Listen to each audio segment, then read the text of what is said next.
My boss is trying to hook up with me. I'm a married woman and he's refusing to give me a promotion until I do something with him, and it's disgusting. I'm not going to do it. So what I am going to do is get advice from people on the internet, and then I'm going to go to HR. You guys, I have to be upfront and say that I honestly don't know whether I'm posting this to ask for advice or just because I need to vent. And I'm not sure there's a point in doing it at work, but if anybody has any advice, I'll gladly take it. So, for a bit of context, I'm 30, female, work as a cookbook editor for a nonfiction publishing company based out of the city. It's not a bad gig, but I've been stuck in it for the past couple of years, and I'm starting to get a bit restless, to the point I feel like I'm halfway asleep at my desk every time I'm given a new book to work on.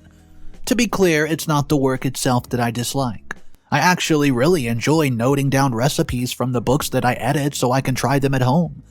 My husband Hunter is a huge fan of how much my cooking has improved over the past couple of years, to the point that he's encouraged me to find a better job with a cooking-specific publication, like America's Test Kitchen. But as much as I enjoy cooking, I daydream at my desk every day about how nice it would be to work on a wider array of materials. I can't speak for other publishers, but my office tends to give me respect to the big suits who aren't just stuck in one specialty. Meanwhile, everyone just thinks of me as the cookbook girl, and cookbooks don't even take a lot of talent to edit. I realize that I probably sound ungrateful. Anyone who's worked in a publishing knows that I did not land my position overnight. I used to just be the girl who reads cookbooks to decide if they're worth my boss's time. I know that I've made a huge step up and I should be happy, but Hunter and I have been trying to start a family, and a few meetings with fertility clinics have indicated that we might need to try in vitro if we want to make it happen. It's not cheap, and we've both been a bit depressed about it. If I can start banking just a little bit more money, then we can finally settle down with the kid that we've been dreaming about before we got married. Also, I'm self-aware enough to realize that this is the second time I've mentioned daydreaming about a life that I do not have. So, it probably doesn't take an experienced therapist to guess that I'm just not happy with life that I have now. Recently, I got some news at work that made me think I might finally have a chance at taking the step up that I've been hoping for. It started when my editorial project manager, Grant, came to me and tells me that we were gearing up to promote our current deputy managing editor, Jamarcus. Well, this was a bit of news for me. Typically, when our office is getting ready to promote somebody, we'll get a memo by email informing us if we want to submit an in-house application to be considered for the promotion. See, I keep an eye out for those emails constantly, and I haven't seen any recently. Apparently, that's because there hasn't been one yet. Grant knew that I'd had my eye on moving up the ladder, and he had specifically come to me before anyone else so that I could start prepping my credentials and getting myself mentally prepared for the interview. And there's a lot of mental prep to do just that, because being deputy managing editor is a huge step up from where I'm at now. Needless to say, I could just about feel the nervous sweat trickling down my back as soon as Grant delivered the news. But Grant assured me that I had nothing to worry about, and that if I could manage to prep my in-house application within the following week, he would go ahead, run it up the ladder for me before the memo even went out. That kind of advantage could really give me a leg up on the competition. Hunter was a bit disappointed when I brought home fried chicken for dinner that night, but he was thrilled when I told him why I wouldn't have time to cook. He knows how important this promotion is to me, and he was fine with eating takeout for a few nights while I prepared.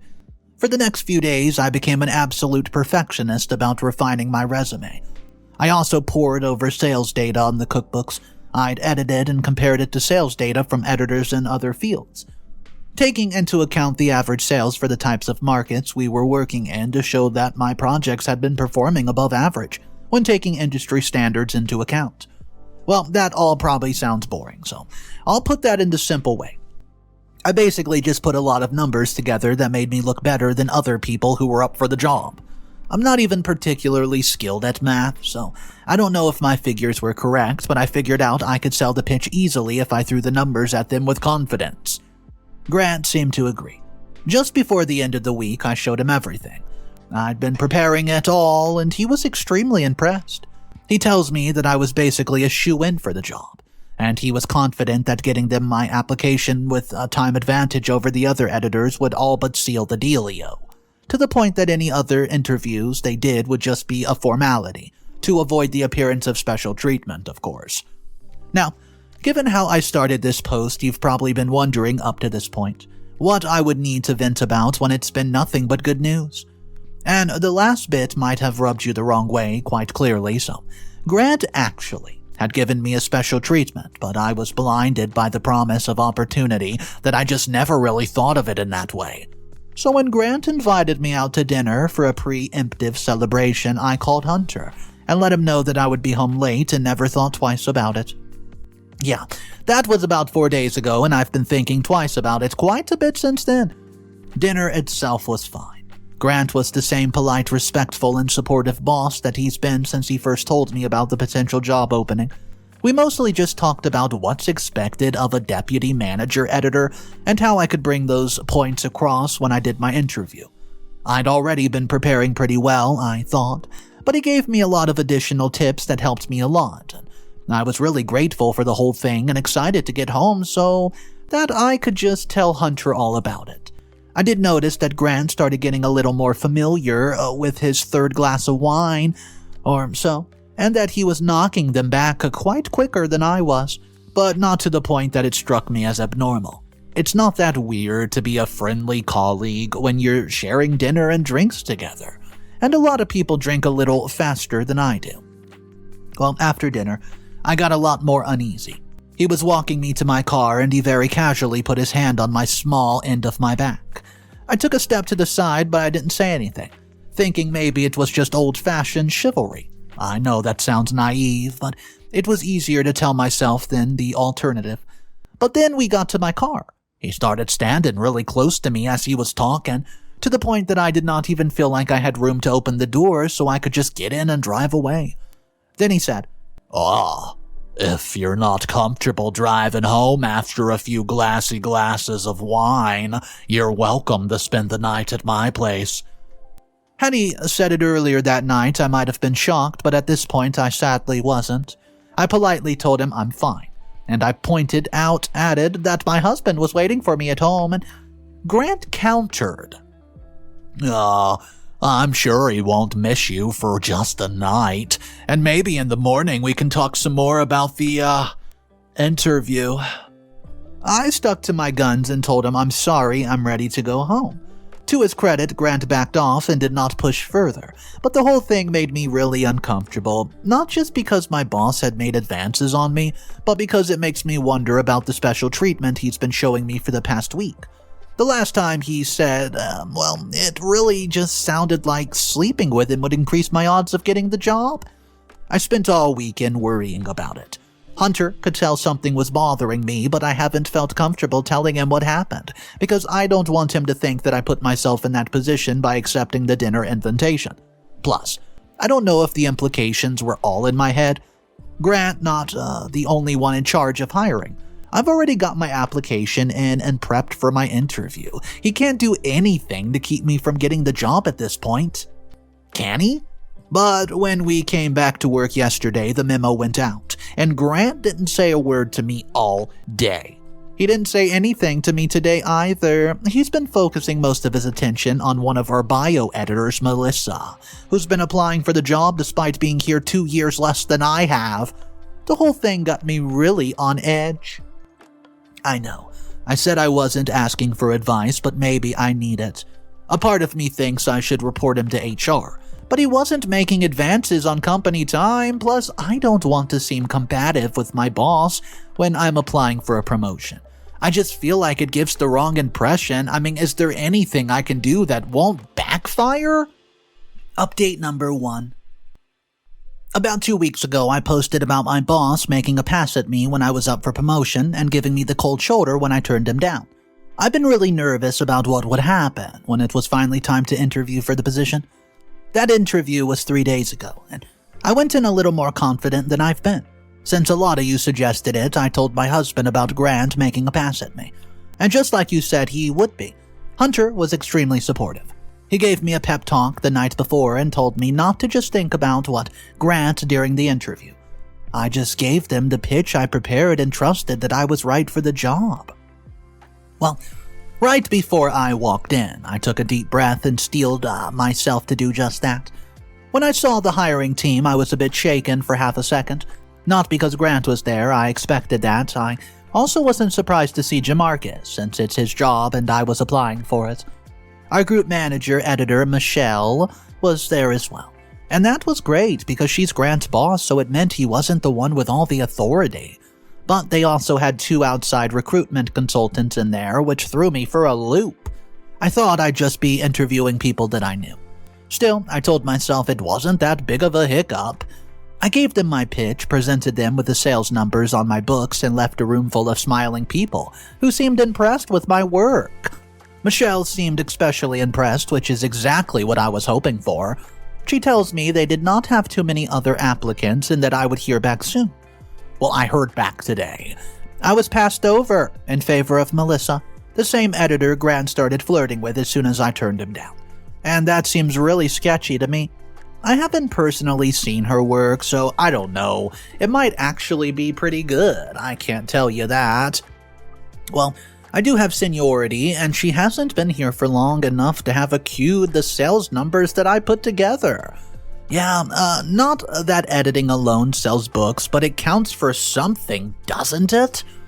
The whole day, I was practically seething as I watched all of our colleagues congratulate her on getting the job. I got it together long enough to congratulate her myself, but I was dying on the inside. It's not like I blame her for me getting passed over. She's a sweet girl, but of all the people getting the position, I really felt like Grant must have done something to do with it. At the end of the day, Grant came back by my desk to offer his condolences. He said that I gave a great interview and they loved me, but they were more impressed with Melissa's people skills, which are necessary for a leadership position. It all sounded reasonable enough, but I could not bite my tongue. I asked him in a roundabout way if by chance there might have been some other reason I didn't get the job. Then he said that I was well prepared, but I could have been better prepared than I was. And he followed up with, maybe next time someone offers you another chance to prep for an interview, you take it. You know, the implications were pretty obvious on that one. I don't know what he said to convince the others to go with Melissa, but I'm more positive than ever that he tanked my chances of not sleeping with him. I don't know if he's implying that Melissa did sleep with him, and I don't want to think about it. She's not the one to be mad at here. I'm just so furious. I mean, Melissa's already got the job, so I don't even know if there's anything I can do now. I apparently underestimated how much sway Grant really has. Maybe I really do lack the people skills for a management position. It just stinks to think that, Grant's ethics aside, they might have actually made the right choice in passing over me. Update number 2. Hey guys, it's been a week since my last update and things have only gotten worse. After losing out on the promotion, I was really kicking myself for not reporting Grant to HR before the interview. A lot of you told me that I should have warned that it was best to do it before the interview instead of afterward. I had my own reasons for that, which I've previously explained. But even if it wouldn't get me the job at this point, I was angry and wanted to see Grant held to task. So, I scheduled a meeting with our HR rep, Erin. I told her everything that happened and she listened attentively and even took notes as I told her about how Grant told me about her promotion before the memo went out and helped me prepare for the interview. I talked about our dinner and how he made a move on me at the end of the night. Then I told her about the implications that sleeping with him might just get me the job, and that he'd basically confirmed right to me after the company promoted Melissa. Erin asked me if I thought Melissa had done anything unethical to get the promotion. I refused to speculate on that because I feel like I handled the entire thing as civilly as possible, despite the anger I was feeling just below the surface. Well, then Erin asked me the $1 million question. Do you have any proof? Well, of course I didn't. Everything that happened between me and Grant happened in person. There was no text messages, there was no paper trail, there was nothing. It was just my word against his, and because I was making this accusation after getting passed over for a job, Erin was not convinced that I wasn't simply acting out of bitterness. Well, that was bad enough. But it did not end there, right? Since Aaron had to meet with Grant to hear his side of the story, it wound up getting back to the management team. For a brief second, that gave me hope. See, Michelle called me into her office to ask about everything I had told Aaron. She was incredibly sweet, and I was convinced that she was on my side. She even confirmed that it was Grant who really lobbied for Melissa over me, but she also said it was a close call and that I still might have been up for the next promotion when it came along. Now, because of Aaron's feedback, she's convinced I'm the type to lie just to get what I want. She also was not impressed by the fact that I had originally tried to use Grant's help to get advantage in the interview process. As a result, management has been critiquing my work more closely than ever. If I finish an editing project too quickly, they see it as me slacking off and go out of their way to look for issues with it. I've been stuck editing the same, rather simple book all week because they keep sending it back with minor nitpicks and telling me how disappointed they are. Even worse, I've become a pariah amongst my coworkers. Grant told Melissa about the accusation, but he led her to believe that I'd suggested to HR that Melissa slept with her and just to get the job. Now, the entire office sees me as a gossip queen and a backstabber. I eat lunch alone every day while everyone else is enjoying their breaks with one another. If everyone's talking about going out after work, they shoot me glances like they're afraid I'll ask to tag along. I'm disgusted at the very thought of it. Meanwhile, Grant's been emboldened by the whole thing. He started making passes again, brushing my shoulder and suggesting he can help me get back on Melissa's good side.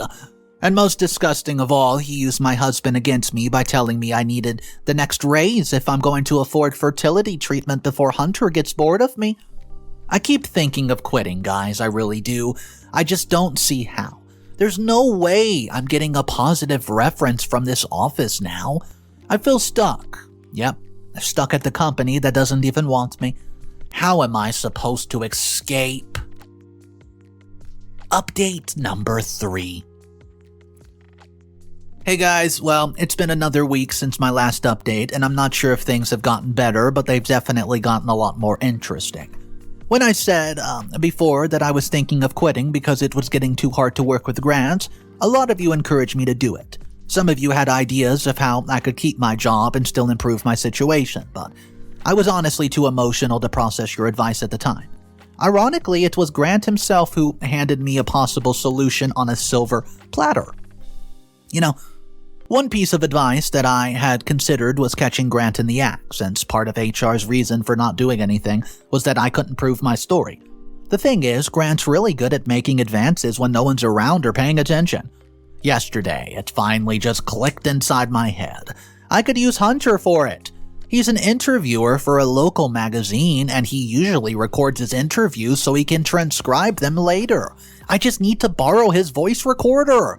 The thing is, I would rather Grant just stop hitting on me, so I decided that I would set a serious boundary at the end of the day yesterday. If he backed off, I'd put it behind me. If he threatened to take my job and make it harder on me, I would bury him. But he didn't do either of those things, you see.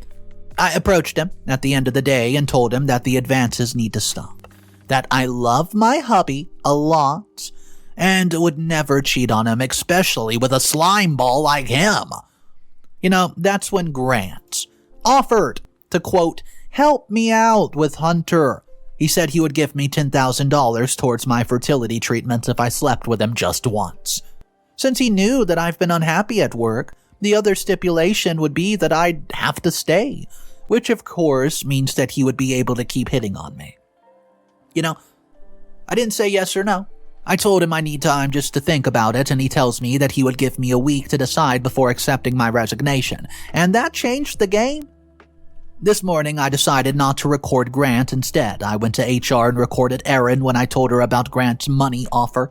I wanted to give her one chance just to take me seriously on the merits of my own word. Naturally, she didn't do it. Erin still thinks that I'm just bitter and says that she can't do anything without proof. Okay, that's fine. Grant's deadline for agreeing to the offer means this pretty much has to come with a conversation again. But this time, I don't think I'll be taking it to HR. See, I talked to Hunter about it tonight and we agreed on a better plan. Having learned a bit about how the people in the company operate, I think I can spin this to my advantage in a much bigger way. Yeah, it's a bit sketchy, but Hunter's on board. Sorry to be vague, some of you have probably figured it out, the plan, but I don't want to spoil the fun for those of you who enjoy suspense. Let's just say you'll be hearing from me again quite soon. And when you do, I'm going to be laughing as I watch that jerk burn. Final update number 4. Well, just look at that. I managed to update in barely over half a week this time. Granted, I didn't have much choice. Like I predicted, Grant wound up hearing up my conversation with Erin. He wasn't happy that I told her about his money offer, but he didn't take it off the table. He just shortened the deadline to 1 day. I was expecting that, so I already had the recorder ready to go. I caught him, clarifying out loud the exact details of his offer, including the amount of money he had promised to give me and everything that I had to do for it. Then, as Hunter and I had previously discussed, I agreed to his terms. I told him that I had plans that night, but we could meet at a motel the following night. I said that for my safety, I wasn't willing to meet him at his home. He agreed. You're probably wondering why I would agree to it, let alone why my husband would sign off on me agreeing. But that's where it gets tricky. My choice to agree to it is part of why I could not bring the recordings to HR. Instead, I waited after work, and then I brought myself down to the police station. I spoke to one of the detectives there and played her the recording. It was important that I had gotten Grant to repeat the exact offer because I needed the part about him accepting my resignation and if I did not agree. Between that and the recording of HR refusing to act, the police understood that I might not have taken the deal under normal circumstances. Accepting the deal does still come complicating things a bit, but they felt pretty sure that they had enough to prosecute Grant for extortion. They said they can also charge him with soliciting, but only if they get proof that he intends to follow through on paying the money. Well, Hunter and I had done our research, so we kind of figured that would be the case. That's why I told Grant to meet at a hotel, so they can have someone undercover nearby to witness the exchange. The next night, I showed up at the motel as I planned, and when Grant answered the door, I refused to go inside until he gave me the money. I again said this was for my safety, but it was really just so the cops nearby could see him handing it to me. As soon as I had the money in hand, the officers rushed in and put Grant in the office. Of handcuffs, baby. If all I'd wanted was revenge on Grant, the story would end here. And I would not have an update just a couple days sooner. But that was never my full endgame. I knew that Grant would lose his job when Michelle and the rest of the management found out, and naturally they were all full of apologies, and Erin did not apologize. She was too busy getting fired for drawing negative attention to the company, since my recording of her was included in the evidence. I brought to the cops. I can't say I'll miss her. In any case, Grant's unceremonious departure from the company obviously left a void that was bound to set off a chain of promotions. And that's what I hoped for. What I had not bargained for was exactly how that worked out in the end.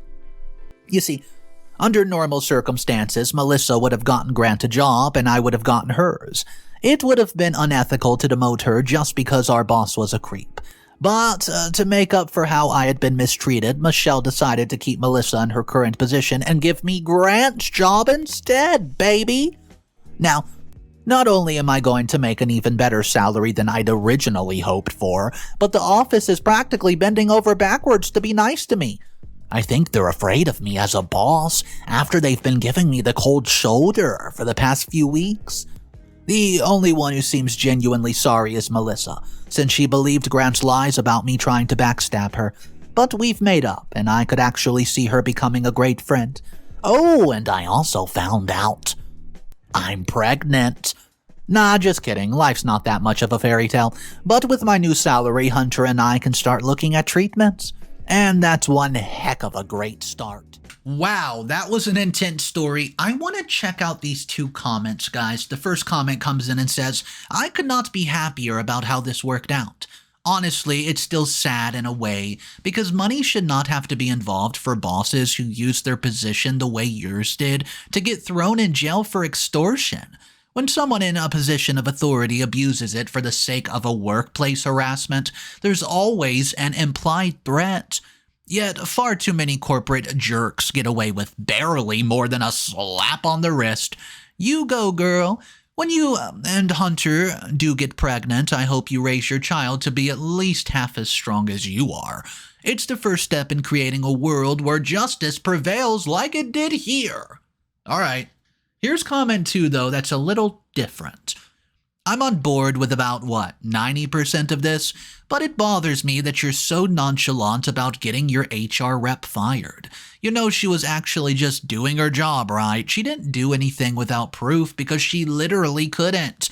And when you had the opportunity to get her that proof, you suddenly decided not to even give her the chance. You have no way of knowing that you wouldn't have gotten the same promotion without throwing her under the bus.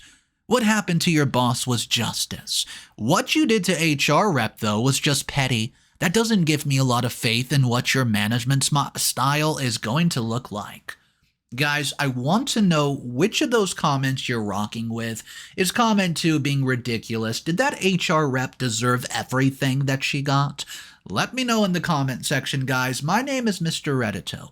I narrate stories like this every single day, and if you want to be a part of these stories, all you have to do is subscribe. I'll see you guys tomorrow, and of course, remember, it's cool to be kind. Peace.